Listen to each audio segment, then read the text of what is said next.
Bismillahirrahmanirrahim. Assalamualaikum warahmatullahi wabarakatuh. Innal hamdalillah nahmaduhu ta'ala wa nasta'inuhu wa nastaghfiruh wa nastahdihi wa natubu ilaih wa na'udzu billahi min shururi anfusina wa min sayyiati a'malina. May yahdihillahu fala mudilla lahu wa may yudlil fala hadiya lahu. Asyhadu an la ilaha illallah wahdahu rabbi la syarika lah wa asyhadu anna Muhammadan abduhu wa rasuluh. Qala Allah ta'ala fil Qur'anil Karim, ya ayyuhalladzina amanu taqullaha haqqa tuqatih wa la tamutunna illa wa antum muslimun. Amma ba'd. Fa ya ayyuhal hadirun i'lamu rahimakumullah فإن أصدق الحديث كتاب الله وخير الهدي هدي محمد صلى الله عليه وآله وسلم. اللهم علمنا ما ينفعنا وانفعنا بما علمتنا وزدنا علما. Para hadirin, akhwat wa ummahat fillah rahimani wa rahimakumullah. Alhamdulillah, pada kesempatan ini insyaallah taala kita akan melanjutkan pelajaran kita masih di pembahasan kitab Fiqhus Sunnah lin Nisa wa ma yajibu an ta'rifahu kullu muslimatin min ahkam, karya Syekh Abu Malik Kamal bin As-Sayyid Salim hafizahullahu ta'ala wa ra'ah. Kita bersyukur kepada Allah Subhanahu wa ta'ala, kita sekarang ada di 10 terakhir dari bulan Syawal 1442 Hijriah. Artinya sekitar sudah 3 minggu yang lalu kita meninggalkan bulan yang penuh dengan keberkahan, yakni bulan Ramadan. Tentu kita memohon kepada Allah Subhanahu wa ta'ala, semoga Allah Subhanahu wa ta'ala menganugerahkan kepada kita semua keistiqomahan di dalam beribadah kepadanya. Karena sesungguhnya waktu bagi seorang muslim, kesempatan bagi seorang mukmin yang Allah Subhanahu wa ta'ala anugerahkan kepadanya, semuanya adalah waktu-waktu di mana seorang muslim melakukan kebaikan-kebaikan. Dan ibu-ibu yang dirahmati Allah, walaupun kita sudah tidak ada lagi di bulan Ramadan, bukan berarti semangat kita di dalam beramal ya ikut luntur, karena Allah tetap menyediakan waktu-waktu yang istimewa bagi kita semua, termasuk bulan Syawal ini. Ya, sesungguhnya Syawal juga termasuk bulan yang istimewa. Syawal, Dzulqa'dah, Dzulhijjah sampai nanti Muharram. Semua adalah waktu istimewa bagi kita semua. Syawal, Dzulqa'dah, kemudian 10 pertama sampai akhir hari tasyrik dari Dzulhijjah, itu merupakan Ashhurul Hajj, yakni bulan-bulan untuk beribadah haji. Nanti masuk bulan Muharram di tahun baru Islam, di bulan yang pertama dari kalender Hijriyah, maka itu pun masuk kategori bulan yang dimuliakan, diistimewakan oleh Allah Subhanahu wa ta'ala, yang disebut dengan bulan haram, ya, bulan yang disucikan Allah Subhanahu wa ta'ala. Intinya, ibu-ibu yang dirahmati Allah Subhanahu wa ta'ala, ya, sesungguhnya masing-masing kita harus berusaha untuk menjaga waktu kita. Ya, jangan sampai ada waktu-waktu yang terbuang sia-sia tanpa pahala di sisi Allah Subhanahu wa ta'ala. Memanfaatkan waktu bukan hanya ya untuk melakukan ritual-ritual ibadah saja. Ya, kita sama-sama menyadari kita hidup di dunia, tidak bisa lepas dari urusan dunia. Namun bagaimana urusan-urusan dunia kita, kesibukan-kesibukan dunia kita benar-benar bisa menjadi pahala di sisi Allah Subhanahu wa ta'ala. Karena sesungguhnya Allah dan Rasulnya sudah membimbing kita untuk itu. Qul inna salati wa nusuki wa mahyaya wa mamati lillahi rabbil alamin. Katakanlah sesungguhnya salatku, ibadah kurbanku, hidup dan matiku semuanya hanya untuk Allah Rabbul Alamin. Baik. Para hadirin, akhwat wa ummahat fillah rahimani wa rahimakumullah. Kita juga bersyukur kepada Allah Subhanahu wa taala pada kesempatan ini kita dimudahkan Allah untuk kembali bermajlis di tempat ini. Semoga Allah Subhanahu wa taala menganugerahkan kepada kita semua ilmu yang bermanfaat dan juga amal yang saleh. Ya, setelah sebelumnya kita melaksanakan kajian atau pengajian ini via media ya atau dengan online. Sekarang kita bisa kembali bermajlis di sini walaupun sebetulnya masih semi-semi online gitu ya. Artinya dengan kondisi yang sedikit berbeda ya, dengan kondisi yang tentu sesuai dengan kondisi kita saat ini. Semoga Allah Subhanahu wa taala tidak mengurangi keberkahannya dan semoga Allah Subhanahu wa taala segera mengangkat wabah yang sedang melanda kita semua sehingga kita bisa berkegiatan dunia, berkegiatan agama untuk dunia dan juga akhirat kita sebagaimana semestinya ya dalam kondisi-kondisi seperti di saat kita normal. Baik. Ibu-ibu yang dirahmati Allah, insyaallah taala kita akan lanjutkan pelajaran kita di pembahasan fikih sunnah lin nisa wa ma yajibu an ta'rifahu kullu muslimatin min ahkam. Sampai di mana Ibu pembahasannya? Kalau tidak salah sekarang kita akan membahas al-ankihatu al-fasidah syar'an. Pernikahan-pernikahan yang dilarang oleh syariat. Betul, Bu? Iya. Taib. Jadi berikutnya di sini penulis hafizahullah taala Syekh Abu Malik beliau membawakan pembahasan tentang al-ankihatul fasidatu syar'an. Pernikahan-pernikahan yang dilarang secara syariat. Jadi pernikahan-pernikahan ini pernikahan-pernikahan yang fasidah. Pernikahan-pernikahan yang rusak secara hukum syariat. Maka dilarang oleh syariat kita. Yang pertama adalah nikahus syighar. Yang pertama disebut dengan nikahus syighar. Apa itu nikah asy-syighar?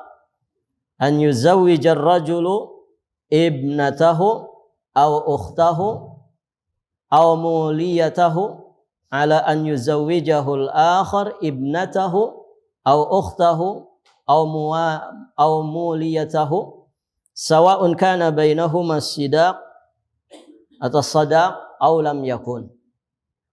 Jadi yang namanya pernikahan syighar itu adalah jika ada seorang laki-laki ya dia menyerahkan anaknya atau saudari perempuannya untuk dinikahi oleh laki-laki.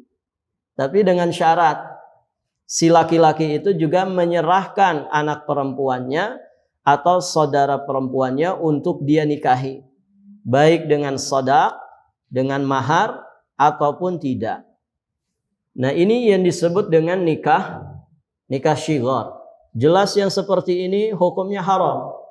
Tidak boleh dalam agama ini melakukan pernikahan model seperti itu.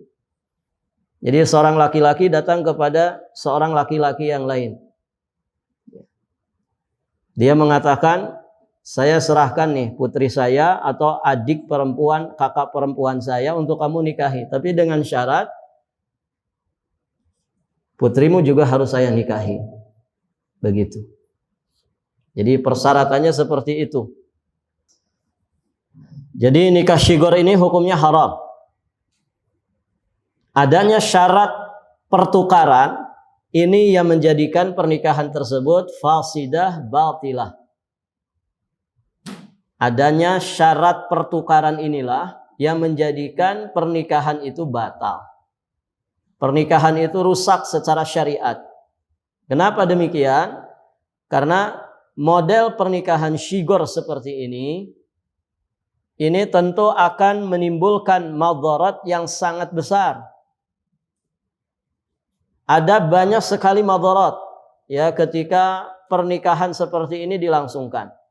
Yang pertama, ibu-ibu yang dirahmati Allah, pihak perempuan tentu dalam kondisi seperti ini cenderung dipaksa untuk menikah dengan lelaki yang tidak disukainya demi kepentingan para wali. Di sini kan yang transaksi siapa? Yang transaksi adalah kaum laki-laki. Saya serahin nih putri saya, tapi syaratnya kamu harus nyerahin juga saudari perempuanmu. Begitu. Jadi karena menginginkan ya seorang perempuan, tapi dengan cara barter seperti itu. Dan tentu ibu-ibu yang dirahmati Allah, di sini ada pihak yang terzalimi. Siapa itu? Pihak perempuan. Ya cenderung dia mendapatkan paksaan untuk menikah dengan lelaki yang tidak disukainya. Hanya karena egoisme dari para wali. Kemudian kadang-kadang perempuan juga memperoleh mahar yang tidak layak. Ini bisa saja terjadi. Maharnya tidak layak. Kemudian di dalam beberapa kasus nikah syigor ini juga melahirkan pertikaian dan percekcokan di antara sepasang suami istri. Makanya di dalam Islam ada namanya kafaah. Kafaah itu sekufu. Jadi cari pasangan itu yang sekufu. Yang sekufu dalam artian ibu-ibu yang dirahmati Allah, tentu yang pertama kali adalah masalah agamanya. Ya, bagaimana seorang itu memilih pasangan yang saleh atau salihah yang betul-betul bisa membawa ya pasangannya ke dalam kebaikan dunia, agama dan juga akhiratnya. Ya, jika tidak seperti itu, maka dikhawatirkan akan terjadi mafsadat. Adapun hal-hal yang lainnya terkait dengan sifatnya duniawiyah, sifatnya zahir atau fisik, maka ini pun mengikuti. Dan ibu-ibu yang dirahmati Allah, memang harus secara wajar ya pernikahan itu. Tidak boleh ada unsur-unsur tertentu yang nantinya bisa merugikan satu pihak. Gitu ya, misalkan tidak pernah dinazar. Ini sebagian terjadi ya, orang menikah modelnya seperti itu. Kirim foto ke ustadznya. Jadi santrinya kirim foto ke ustadznya, santriwatinya kirim foto ke ustadznya. Jadi yang nazar itu ustadznya. Begitu ya. Santri-santrinya nggak pernah dikasih tahu, nih loh, nanti kamu dipasangkan dengan si fulanah. Dia datang ke si fulanah, nanti kamu dipasangkan dengan si fulan. Jadi yang nyocok-nyocokin itu adalah gurunya, ustadznya. Ini siapa yang mau nikah? Nanti giliran ada yang bagus, diambil sama ustadznya. Yang menengah ke pinggir buat murid-muridnya. Nah, ini kan kezalimannya. Ada unsur-unsur yang nantinya bisa berbahaya sekali. Dan itu pernah terjadi, ibu-ibu yang dirahmati Allah. Saya pernah mendengar ya model pernikahan yang seperti ini. Ternyata luar biasa. Efeknya nanti ketika sudah berumah tangga. Tapi anehnya itu setelah lama berumah tangga, anaknya sudah 3. Akhirnya isi batinnya itu keluar, begitu kan? Sebetulnya saya tuh nggak suka sama kamu, kalau bukan karena guru kita. Nah, ini kan menyakitkan. Jadi suaminya bilang begitu ke istrinya. Sebetulnya saya tidak suka sama kamu. Ya dipikir-pikir tidak suka, tapi anaknya sudah 3, begitu.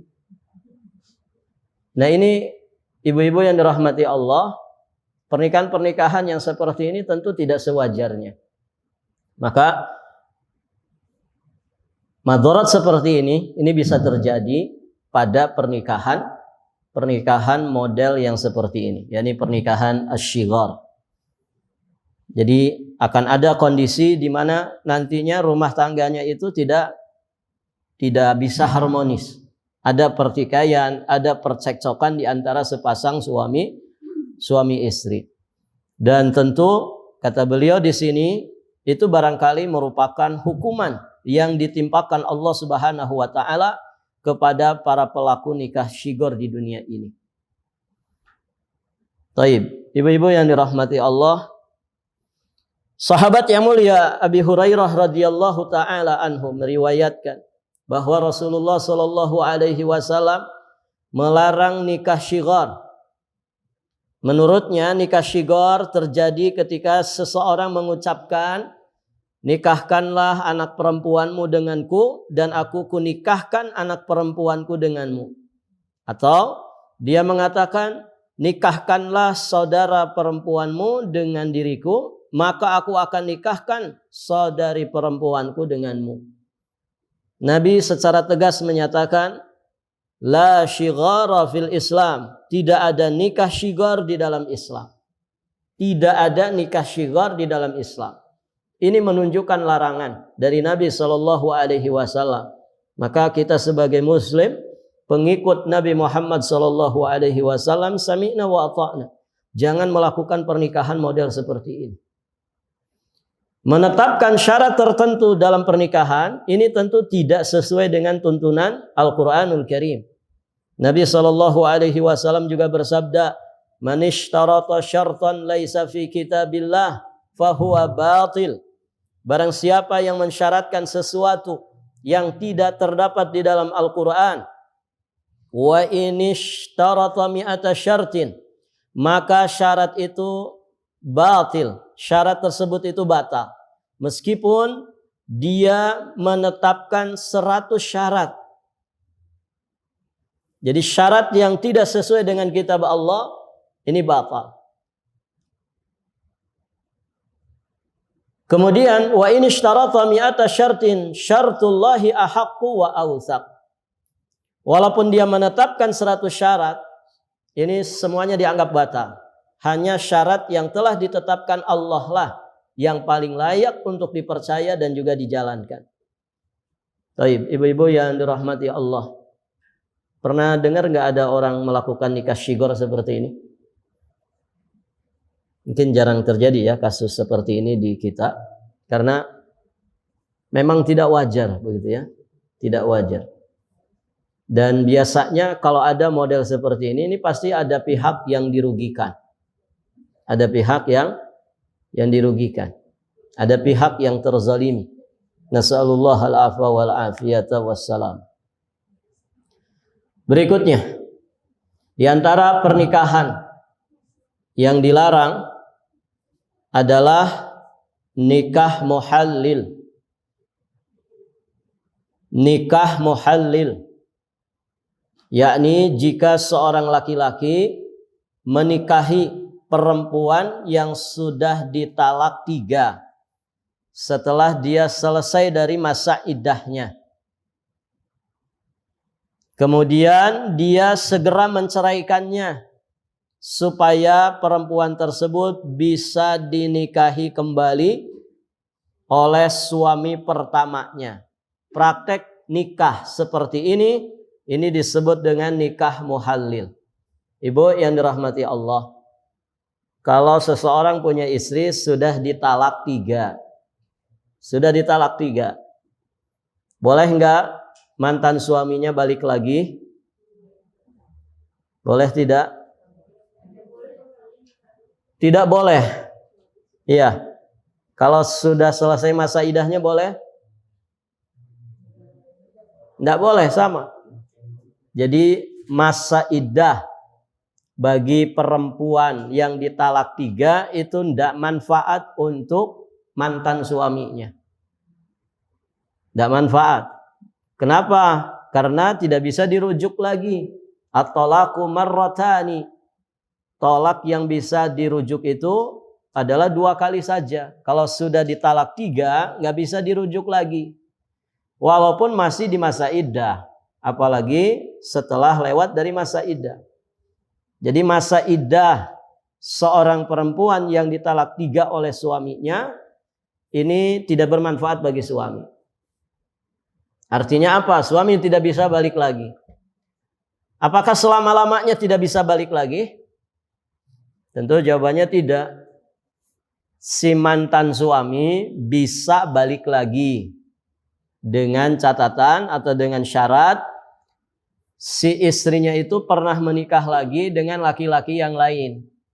Kemudian dicerai dan si suaminya tidak merujuknya kembali. Atau si suaminya yang kedua itu meninggal dunia. Baru mantan suaminya bisa kembali menikahinya. Tentu dengan akad yang baru. Dengan akad yang baru. Apa ada kasusnya seperti itu? Sepertinya jarang terjadi ya. Boro-boro mau balik lagi begitu. Lihat wajahnya saja sebel begitu. Bagaimana sudah ditalak 3 begitu kan? Tapi segala sesuatu bisa terjadi. Kan ada istilah CLBK begitu ya. Cinta lama belum kelar. Tapi jarang terjadi. Kalaupun ada kasus seperti itu maka boleh. Nah, ibu-ibu yang dirahmati Allah, sebagian orang mempermainkan syariat ini. Nah, ini di poin kedua ini, namanya nikah muhallil. Jadi si mantan suami kong kaling kong sama seseorang laki-laki. Kamu mau nggak? Nanti tak bayar lah. Mau duit berapa? Kamu nikahin mantan istri saya pengen balik lagi sama dia. Cuman kan nggak bisa. Karena dia sudah saya talak 3. Jadi kong kaling kong dulu.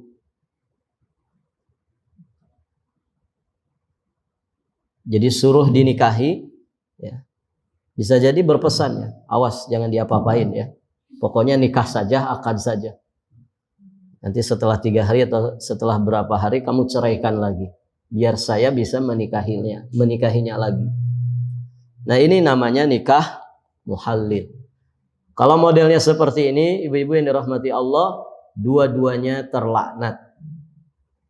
Jadi 2 orang laki-laki yang kong kaling kong ini terlaknat. Dan itu dosa yang sangat-sangat besar. Bahkan bisa dikatakan kategorinya masuk perzinahan. Nas'alullah al-afwa wal-afiyah wassalam. Taib. Jadi perbuatan ini adalah perbuatan yang haram hukumnya dan termasuk dalam dosa besar.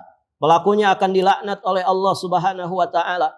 Demikian pula suami pertama yang meminta orang lain menikahi istrinya dengan cara muhallil tadi.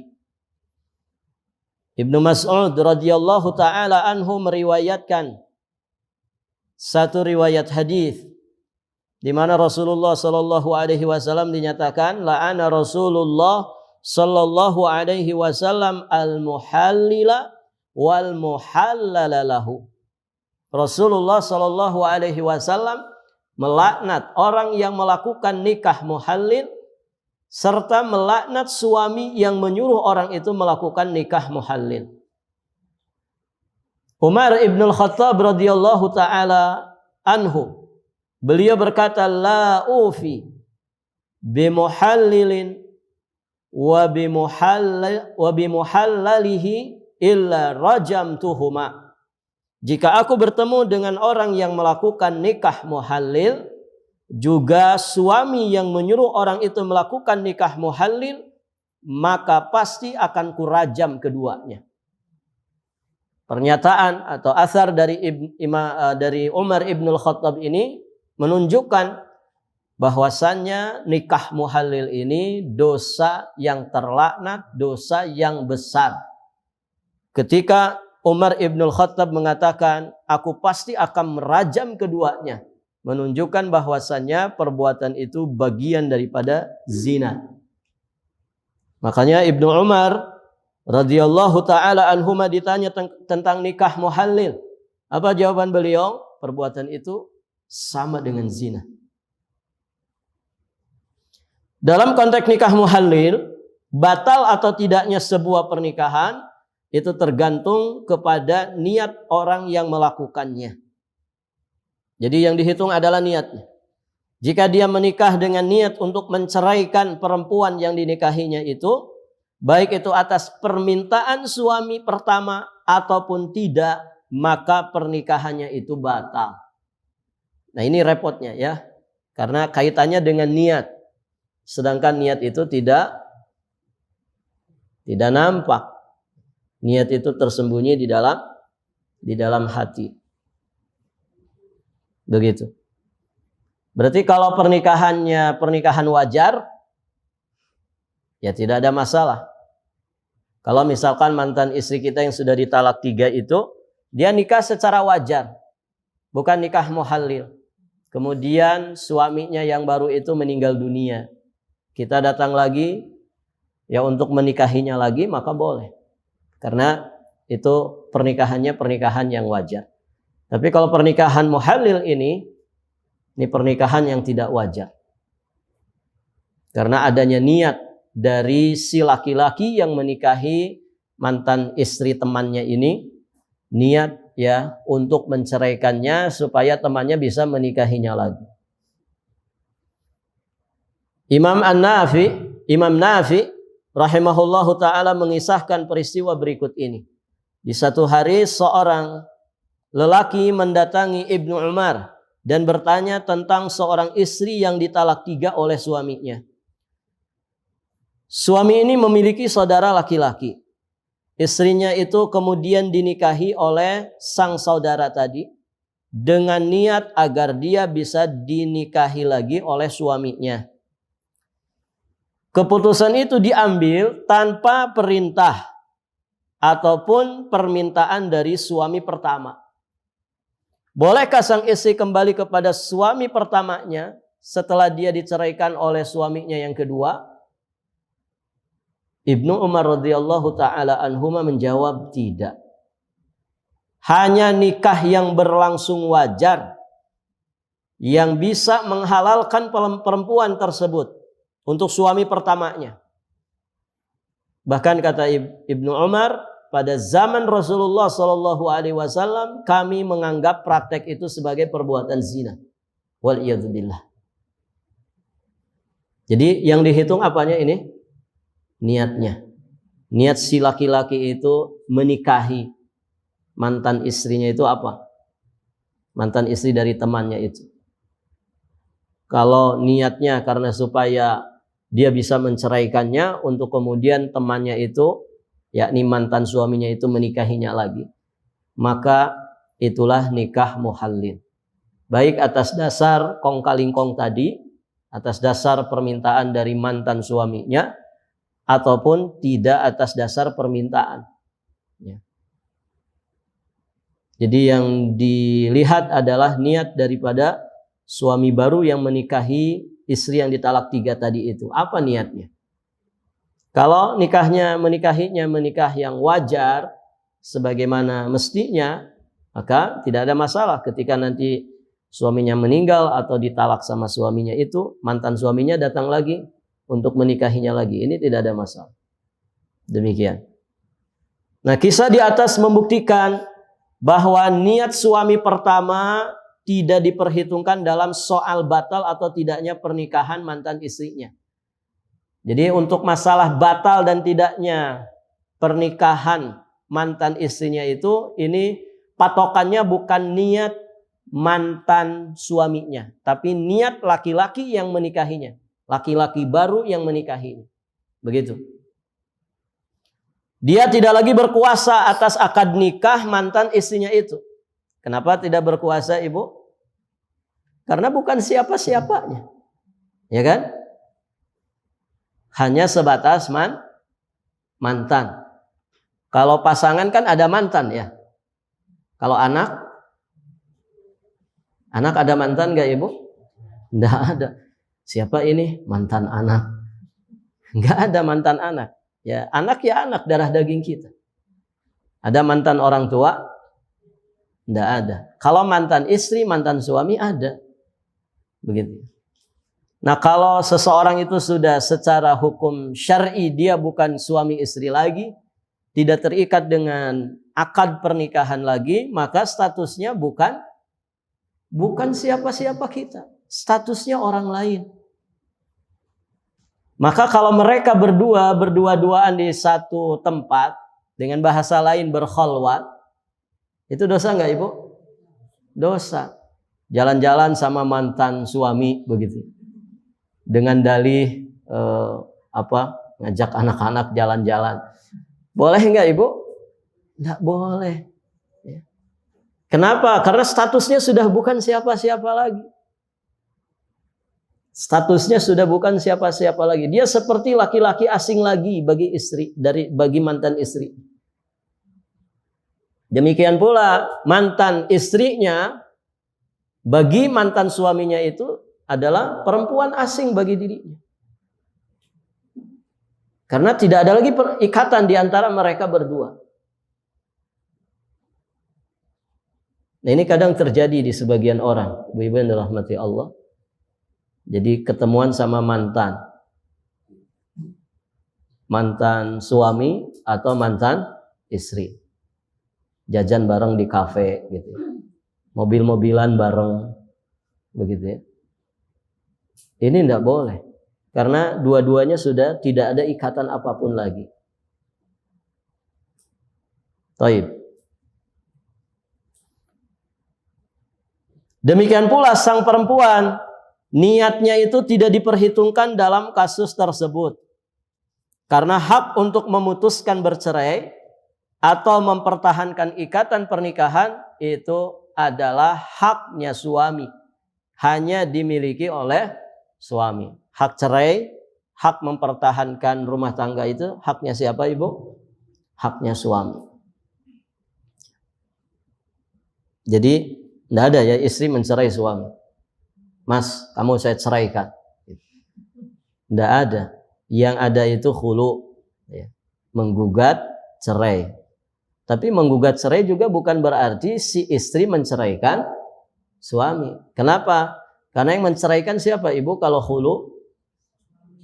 Hah? Kalau khulu itu yang menceraikan siapa? Sultan, hakim. Yang memisahkan mereka berdua itu hakim. Jadi dipisahkan pernikahannya, dibatalkan akad nikah mereka berdua. Jadi bukan si istri menceraikan suaminya. Karena hak menceraikan itu ada di tangan suami. Nah, sebagian orang kadang bicaranya seperti itu. Saya sudah menceraikan suami saya. Loh, Anda siapa? Gitu ya, menceraikan suami. Yang ada khulu begitu. Saya sudah menggugat cerai suami saya. Taib. Jadi niat si perempuan tidak diperhitungkan dalam kasus ini. Karena tadi ya hak mencerai itu adalah haknya suami. Dan dalilnya adalah kisah yang tadi disebutkan. Diriwayatkan bahwa Rifa'ah, dalilnya adalah kisah berikut ini yang akan disampaikan. Yakni riwayat dari Rifa'ah Al-Qurazi, di mana beliau menalak istrinya. Kemudian istrinya itu menikah dengan laki-laki lain. Di suatu hari sang istri mendatangi Rasulullah SAW dan mengeluhkan tentang suaminya. Maksudnya mengeluhkan tentang suami barunya itu. Karena suaminya itu memiliki problem di masalah seksual. Maka Nabi SAW bersabda, la'allaki turidin an tarji'i ila Rifa'ah. Barangkali kamu hendak kembali kepada Rifa'ah. Tidak, ya. Tidak. Ya, kata Nabi, hatta tazuqi usailatahu wa yadhuqa usailataki. Sampai engkau itu benar-benar bisa merasakan kelezatan dari suamimu yang baru dan suamimu juga demikian. Suamimu yang baru itu bisa merasakan kelezatan darimu. Baik, ibu-ibu yang dirahmati Allah. Di kisah ini Rasulullah SAW sama sekali tidak mempertimbangkan niat daripada istri Rifa'ah. Ya, artinya pernikahannya tetap sah, begitu ya. Pernikahannya tetap sah. Karena niat daripada si perempuan tadi tidak diperhitungkan. Dan di sini ada catatan, kadang-kadang sebelum akad nikah berlangsung, suami kedua diminta oleh suami pertama untuk melakukan nikah muhallil. Jika suami kedua mengabaikan syarat itu dan tetap berniat melakukan pernikahan secara wajar, maka pernikahan tersebut hukumnya sah karena suami kedua tidak berniat melakukan nikah muhallil. Jadi ada kalanya kasusnya seperti itu. Diajak kong-kalingkong ini si calon suami baru dari mantan istrinya ini. Saya dengar-dengar kamu mau nikahin mantan istri saya ya? Betul, gitu ya. Mau nggak kamu nikahin dia, tapi jadi muhalil saja buat saya? Begitu. Nanti setelah itu kamu ceraikan ya, biar saya bisa nikahin dia lagi. Diajak kong-kalingkong, tapi si laki-laki yang diajaknya itu tidak mau. Enggak, saya mau nikah dengan dia sewajarnya saja. Artinya tidak mau diajak kompromi. Maka pernikahannya sah enggak, Ibu? Pernikahannya sah. Kenapa? Karena niat mantan suaminya tidak diperhitungkan. Anda bukan siapa-siapanya lagi, enggak ada urusan. Saya pengen nikahi mantanmu itu betul-betul dengan niat menikahinya. Pernikahan yang sewajarnya. Maka niatmu menjadikan saya muhallil ini tidak berlaku. Begitu. Demikian ibu-ibu yang dirahmati Allah Subhanahu wa taala. Kita cukupkan sampai di sini saja pelajaran kita. Kita dapat 2 poin dari pernikahan yang dilarang di dalam syariat. Pertama, nikah syighar, pakai shin ya. Nikah syighar. Kemudian yang kedua, nikah muhallil. Dua-duanya nikah yang terlarang secara syariat. Dan siapa yang melakukannya tentu dia mendapatkan laknat dari Allah Subhanahu wa taala dan dia berarti terjatuh ke dalam kabirah min kabair adz-dzunub. Dia terjatuh ke dalam dosa-dosa besar. Semoga apa yang disampaikan bermanfaat bagi kita semua. Adanallahu wa iyyakum. Wallahul muwaffiq ila aqwamit thariq.